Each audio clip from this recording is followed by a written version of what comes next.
I wanted to talk about dairy sensitivities because I make all my patients stop having dairy, and it's nothing personal against cows or dairy in general. Um, when people go away on vacation to other parts of the world, they seem to have a hard, no, not a hard time, they have an easy time digesting dairy. And then when they come back, they think it's all good. And a lot of people will be like, well, I used to be lactose intolerant, but I still have it sometimes.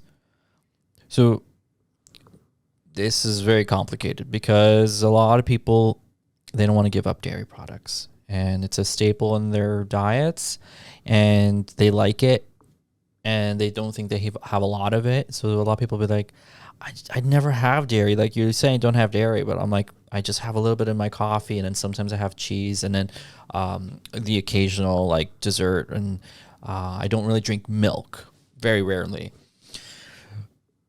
So if you think you have a dairy sensitivity, and one of the key or obvious ways that you would know is if your stomach hurts after you have some dairy, and it doesn't have to be immediate. It could be like a day later, and it may not even be digestive concerns. It could be eczema. It could be a headache. It could be sinus issues. It could be a sore throat. It could be even a fever. The point is that it's a sensitivity, meaning it's a different group of antibodies that are getting triggered that are not the typical immediate response like allergy antibodies. So it's different than if you drank a glass of milk and then immediately vomited or had to go to the washroom. That's different. So sensitivities show up when the proteins in the dairy product itself, they are being recognized as foreign, and a special group of antibodies are triggered. And once this triggering occurs, this escalation of all these immune cells, they go throughout the gut and the entire systemic body doing something. It's the idea is like, okay, we got all these proteins that we just produced. Where are we going to put them? What are we going to do with it? And a lot of the times it'll look for a similar or familiar part of the body that maybe shares something with these protein structures that the antibodies are recognizing as foreign, and it gravitates to there. Sometimes it's the skin, sometimes it's the sinuses, could be a lot of different parts of the body. So when people come in and they're never really saying like, I think I have an allergy or a sensitivity. Very, very rarely do people specifically come in for that. Usually people that have been researching and stuff, they start to see the correlation and then they'll recognize it. But most people, they'll come in, let's say someone's got like sinus infections. The first thing I do is take them off dairy, and it's like, but it's an infection, it's a virus, I took antibiotics, I should be gone. What happens in this case is consumption of dairy triggers an immune response where the mucous membranes increase their production of mucus and they become inflamed. And that is an entire process on its own.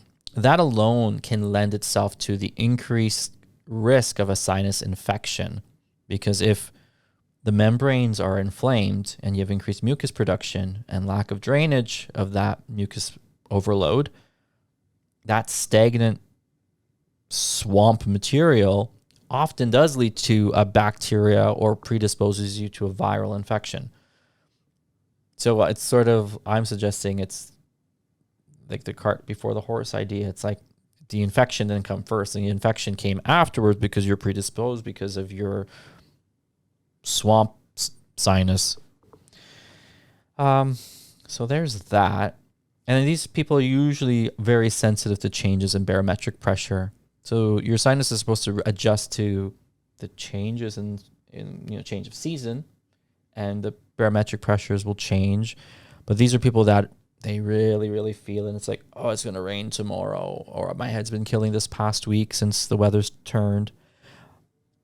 Removing dairy is often one of the first steps to start getting relief in here, especially if you have chronic infections. Now, especially with children, often children like infants, once they, from 6 months to 2 years, that phase of when they get a lot of ear infections, often I'll find that it's once they go on to formula or whole milk after the initial 6 months of their milk consumption, it's when they change, that's when things get plugged up in here because their eustachian tubes are still not draining properly, so they're predisposed to infections, and they'll get like a little ring fluid line at the bottom, and they'll always have a little bit of inflammation in their eardrums. It's not an active infection, but they are prone to repeated infections until those tubes change their orientation, and it facilitates drainage of all that fluid that gets clogged up in there. But dairy inflames the sinuses, inflames the passages, and promotes and increases mucus production. So just like we know that if you have a cough, don't drink milk because you're going to get all kinds of extra cough and mucus and all that gross stuff. But if you don't have a cough, does milk not produce mucus? It does. In Chinese medicine, we understand that. They don't have a lot of dairy in their cuisine, and rightfully so. And to be honest, when people stop having dairy, dairy is overconsumed in our society. For some reason, it's a staple. And when we get people off it or to greatly curb their consumption, all these symptoms start to resolve, really, really reduce in terms of their bloating, their irregularity of their bowel habits, their skin concerns, their sinuses, general inflammation also comes way down. So when they go away, go to Europe or other parts of the world, and they have dairy products, it seems to be okay temporarily. Now, I suspect it's because different types of cow or different processes, and the proteins are not recognized the same way. And that doesn't mean that if you just were there for 6 months, that over time you wouldn't start having the same kind of symptoms.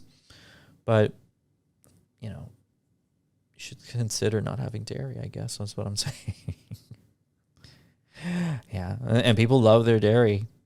But when they give it up and they come back and they feel better, it's hard to tell to go back.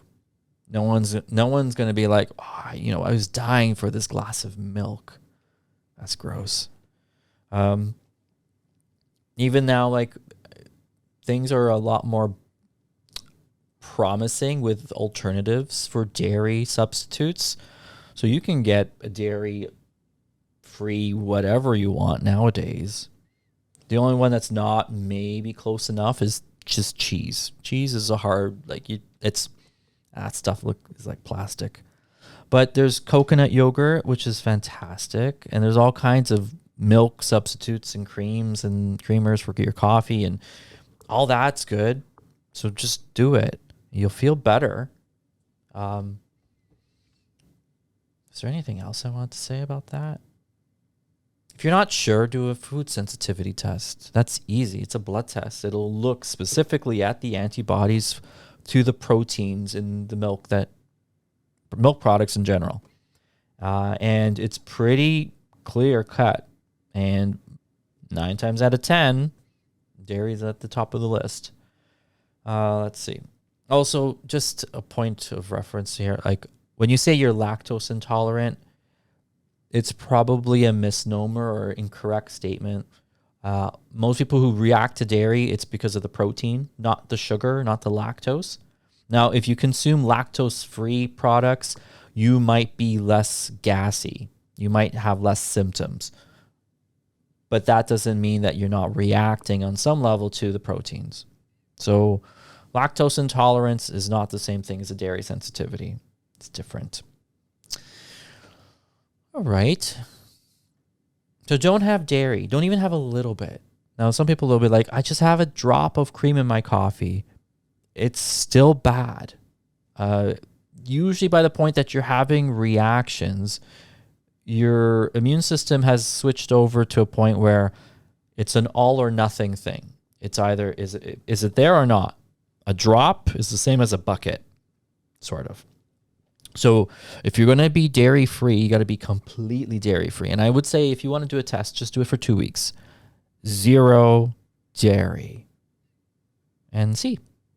You'll feel better. You definitely will. You'll see a change. So it's worth it. And then once you see the change, it's hard to kind of want to go back, because the first time you try it again, you might be okay. But it's the second time that you have it, then you're going to get diarrhea. And then you're going to think of me. All right. Well, good luck.